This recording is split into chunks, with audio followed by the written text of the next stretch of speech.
Salut mes chers collégiens, mes chères collégiennes. Dans cette vidéo, Inch'Allah, on va essayer ensemble de voir les catégories de mots. Mais tout d'abord, pourquoi? Pour construire une phrase correcte, on a besoin d'utiliser plusieurs mots. C'est pour cela, il faut tout d'abord connaître les catégories du mot. Observons bien la première phrase. Le chaud soleil d'été brille allègrement sur les champs dorés de ma cousine Aïcha. Combien de mots on a dans cette phrase? Alors, comme vous avez remarqué, on a plusieurs mots. Observons bien aussi la deuxième phrase. Nous étions suspendus en l'air comme du poisson au bout d'une ligne. Nous étions suspendus en l'air comme du poisson au bout d'une ligne. Alors, vous avez remarqué qu'on a utilisé plusieurs mots. Alors, quels sont les mots qu'on a utilisés? Troisième phrase. Je me jetais à l'eau, même si nous n'avions pas une chaloupe d'or. Je me jetais à l'eau, même si nous n'avions pas une chaloupe d'or. Et comme vous avez remarqué ici, on a deux verbes, le verbe se jeter et le verbe avoir, nous n'avions pas. Aussi, on va voir les types de phrases, la phrase simple et la phrase composée et la phrase complexe. Passons à la quatrième phrase.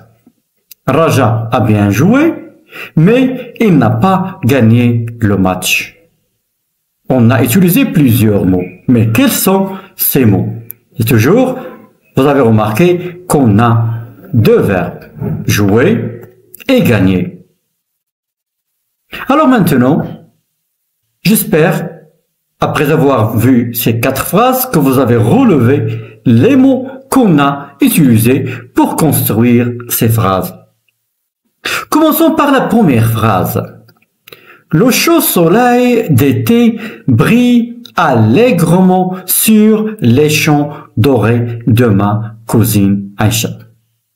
Vous avez remarqué qu'on a utilisé plusieurs mots. Le chaud soleil de été brille allègrement sur les champs dorés de ma cousine Aïcha.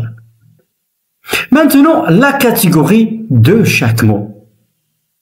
On a le premier. C'est un article défini. Comment est le soleil? Le soleil est chaud. Chaud, adjectif qualificatif. Le soleil, c'est un nom. Deux, c'est une préposition. Et été, ici, c'est pas le participe passé du verbe être, mais c'est la saison. La saison. On a 4 saisons.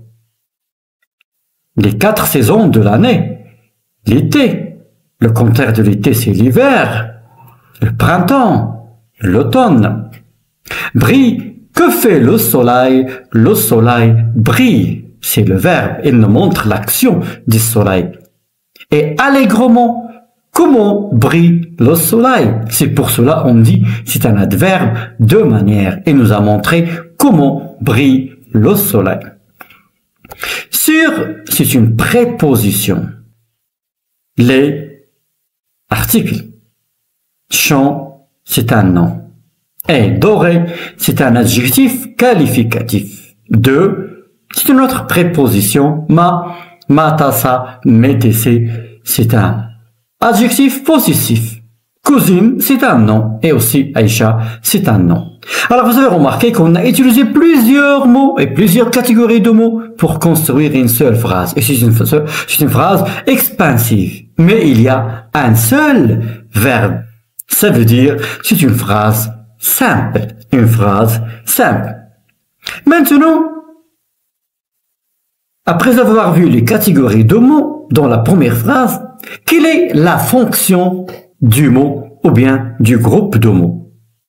On a le chaud soleil d'été brille allègrement sur les champs dorés de ma cousine Aïcha. Le chaud soleil. Le chaud soleil d'été. C'est un groupe de mots. Quel est le rôle? Son rôle dans la phrase, c'est le sujet, évidemment. Et toujours brille, c'est le verbe. Il nous montre l'action du sujet. Et allègrement, comment brille le soleil? L'adverbe de manière, il joue le rôle d'un complément circonstanciel de manière. Maintenant, où brille le soleil? Il brille sur les champs dorés de ma cousine Aïcha. Si on veut réduire la phrase en 3 mots, qu'est-ce qu'on va dire? Oui? Très bien. Alors, tout simplement, on va dire le soleil brille. Le soleil brille. Parce que le complément circonstanciel de manière et aussi le complément circonstanciel de lieu, on peut les supprimer. Et la phrase reste correcte. On peut dire le soleil brille. Et si on veut réduire la phrase en 2 mots, il brille. Le soleil, on va le remplacer par il. Il brille. Alors, observons bien maintenant la deuxième phrase. Nous étions suspendus en l'air comme du poisson au bout d'une ligne. Ça veut dire nos situations étaient comme les poissons qui étaient suspendus au bout d'une ligne. Ici, il y a même le même verbe se répète. Nous étions suspendus, les poissons étaient suspendus. Alors notre situation était comme les poissons suspendus au bout d'une ligne. Alors ici, on a la comparaison. Alors voilà les catégories de chaque mot. Et ce qui est très important à connaître ici, c'est comme la conjonction de subordination. La conjonction de subordination. Alors quel est le type de cette phrase? Cette phrase-là, c'est une phrase complexe. Pourquoi? On a une conjonction de subordination.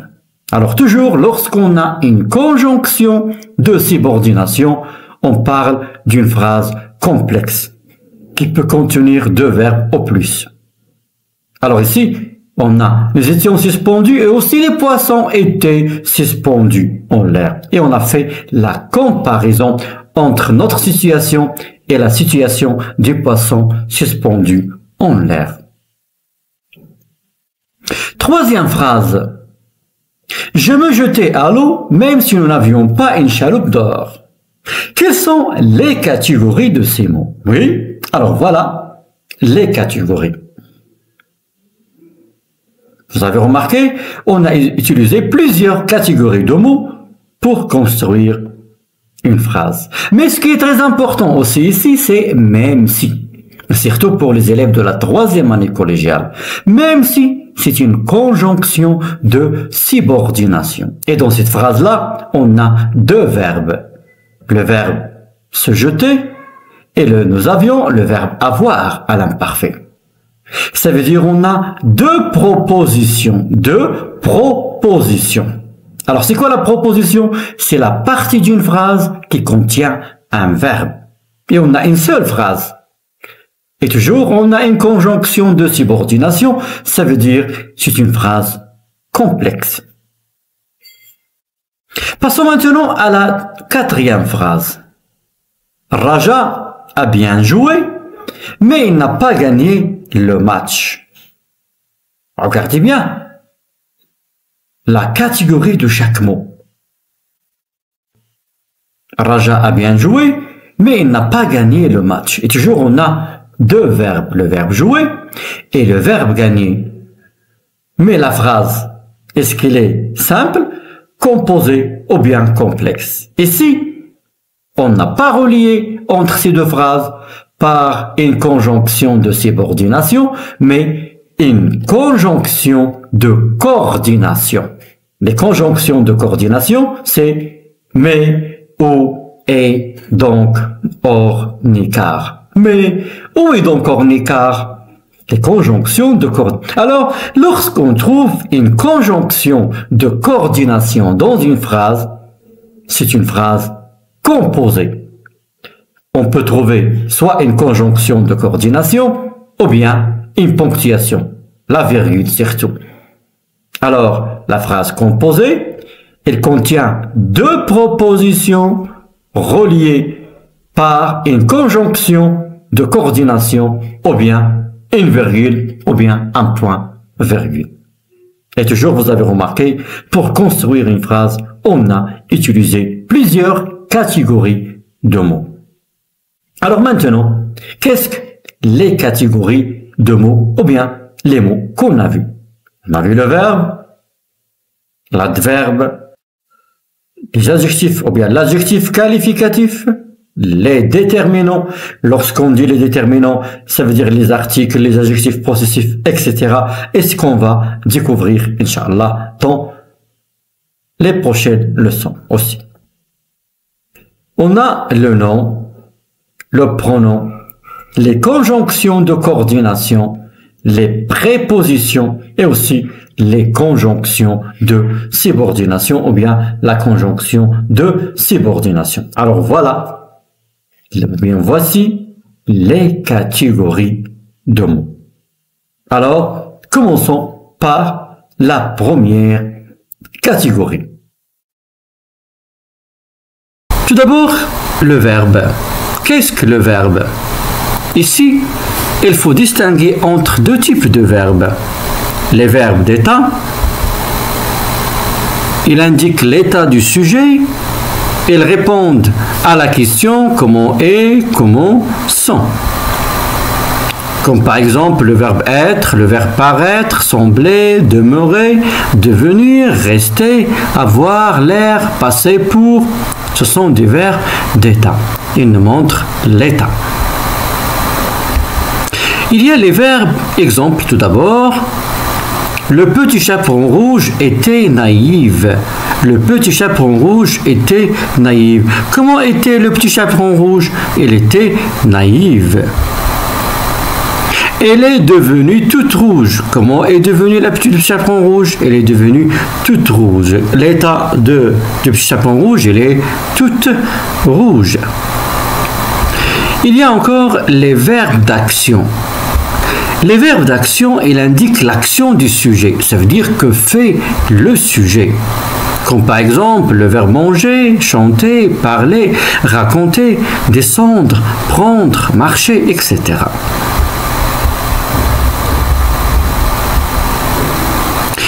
Il y a les verbes de premier groupe, les verbes de deuxième groupe et il y a les verbes de troisième groupe. Les verbes de premier groupe, ils se terminent par ER, sauf le verbe aller. Exemple, chanter, parler, raconter, aider. Il y a les verbes de deuxième groupe se terminant par IR et font leur participe présent avec ISSON. Exemple, finir, finissons dans le participe présent.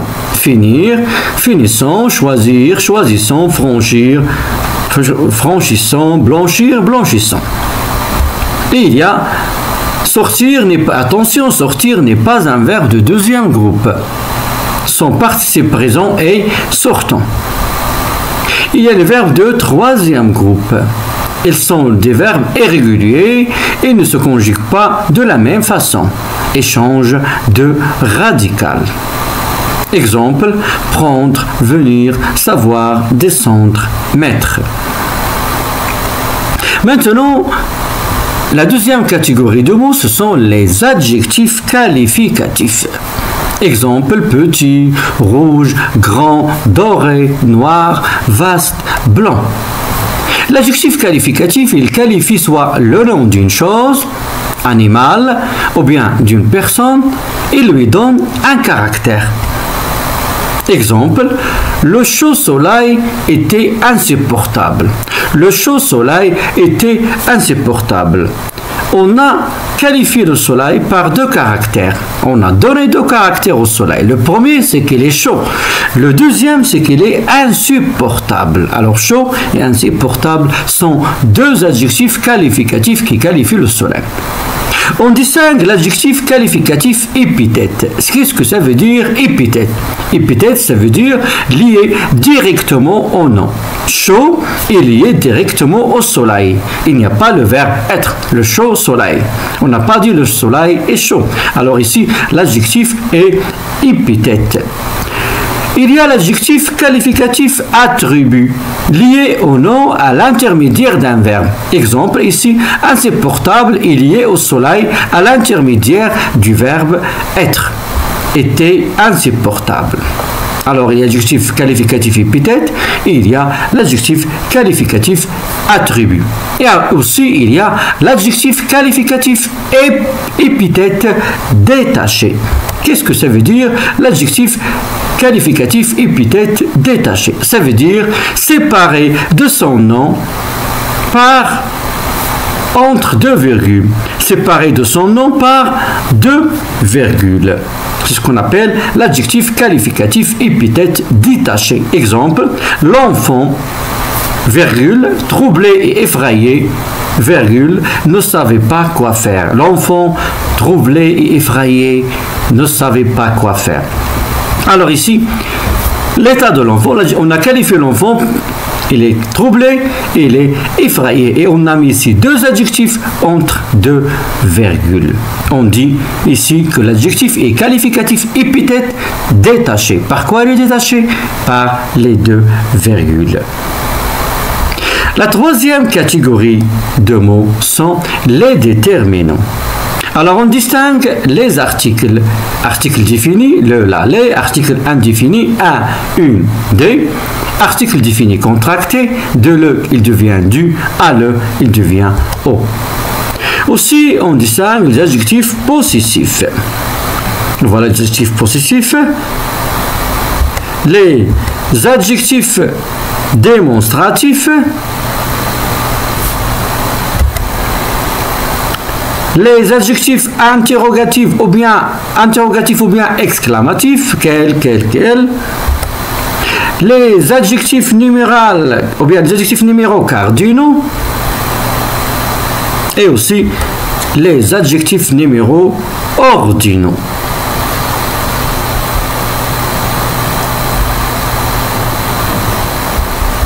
Un nom. Qu'est-ce qu'un nom? Alors le nom, il peut être soit un nom d'une personne, une chose, un animal, un insecte, un sentiment, un son, un objet, un lieu ou tout être vivant. Exemple. Le nom d'une chose ou bien un objet. Table, chaise, armoire, crayon, stylo. Personne, Amine, Aïcha, Jacques, Fouad, Gabriel, Sana, Maupassant. Lieu, Ouarzazate, Paris, Maroc, France, Algérie, maison, forêt. Sentiment, joie, tristesse, peur, crainte, euphorie, haine, amour, etc. Les 5 sens, vue, odorat, toucher, ouïe, goût. Et peut-être le nom d'un animal, chien, tigre, poule, lion, singe, vache, etc. Insectes, abeille, araignée, fourmi, mouche, moustique. Alors, vous avez vu maintenant les quelques exemples de noms. Maintenant, le mot aussi, il peut être un pronom. Il peut être un pronom personnel sujet. Il peut être aussi un pronom réfléchi. Me, te, ce, nous, vous, ce. Divers pronominaux. Il peut être aussi un pronom tonique. Moi, toi, lui, elle. Nous, vous, eux, elle. Un pronom complément. Me, te, le, la, nous, vous, les, lui, leur, en, y. Et attention, parce que le mot, il peut changer la catégorie selon la phrase. Les pronoms relatifs, simples, qui, que, où, dont, Ou bien un pronom relatif composé, exemple dans lequel, sur lequel, par lequel, sous lequel, etc. Il peut être aussi un pronom possessif, le mien, le tien, le sien, la mienne, la tienne, la sienne, les miens, les tiens, les siens, les miennes, les tiennes, les siennes. Maintenant, le mot aussi peut être un pronom démonstratif. Il peut être aussi un pronom interrogatif ou exclamatif.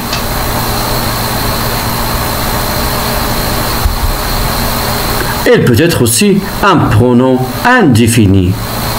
En, aucun, nul, plusieurs, quiconque, les uns, les autres, tous, certains. Maintenant, l'adverbe. On distingue ici entre les adverbes de manière, les adverbes de temps, les adverbes de lieu. Alors, qu'est-ce que tout d'abord un exemple des adverbes de manière? Les adverbes de manière, elles répondent à la question comment, de quelle manière. Exemple, lentement, doucement, rapidement, réellement. Ce sont les adverbes qui ont ment. Les adverbes d'outil. Les adverbes d'outil. Oui, non, si. Adverbe de temps. Exemple, hier, aujourd'hui, demain, toujours. Les adverbes de quantité. Les adverbes de quantité, exemple, trop, peu, assez, beaucoup. Les adverbes de négation. Ne pas, ne plus, ne jamais, etc. Les adverbes de lieu. Exemple, ici, là, partout, ailleurs. Et aussi les adverbes de concession. Cependant, pourtant, toutefois, néanmoins. On a dit que le mot il peut être un verbe, un pronom, un nom, un adjectif qualificatif, un verbe, un adverbe, un déterminant, une préposition, une conjonction de coordination ou bien une conjonction de subordination. Maintenant, quelles sont les prépositions? On distingue entre les prépositions simples, exemple à, sur, dans, sous, de, pour, etc. et les prépositions ou bien les locutions prépositives, exemple grâce à, en dépit de, d'après, avant de, au-dessus, etc. Maintenant, quelles sont les conjonctions de coordination? Les conjonctions de coordination sont mais, ou et donc hors n'écart. Mais, ou et donc hors n'écart. Mais et or, il exprime l'opposition. Ou, il exprime le choix. Et, il exprime l'addition. Et donc, il exprime la conséquence, ni la négation, car exprime la cause. La dernière catégorie de mots sont les conjonctions de subordination. Et on distingue entre les conjonctions de subordination simples, exemple si, quand, comme, puisque, quoique, et les conjonctions de subordination composées. Exemple, pour que, parce que, vu que, attendu que, quoique, afin que, dans l'espoir que, bien que, tandis que, pendant que, à condition que, etc. On distingue des conjonctions de subordination de. Ou bien, on peut dire que les conjonctions de subordination, ils peuvent exprimer plusieurs circonstances. Alors, il y a les conjonctions de subordination de temps, les conjonctions de subordination de cause qui expriment la cause, les conjonctions de subordination de conséquence, les conjonctions de subordination qui expriment le but, les conjonctions de subordination qui expriment la comparaison, les conjonctions de subordination de concision, les conjonctions de subordination de condition.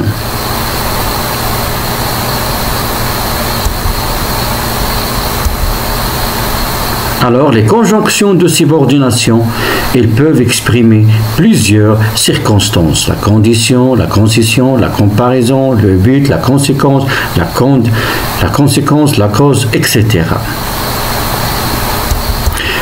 J'espère, mes chers, maintenant que vous avez bien compris les catégories de mots et que vous pouvez construire des phrases correctes en utilisant plusieurs mots. En attendant les prochaines leçons, à bientôt, mes chers.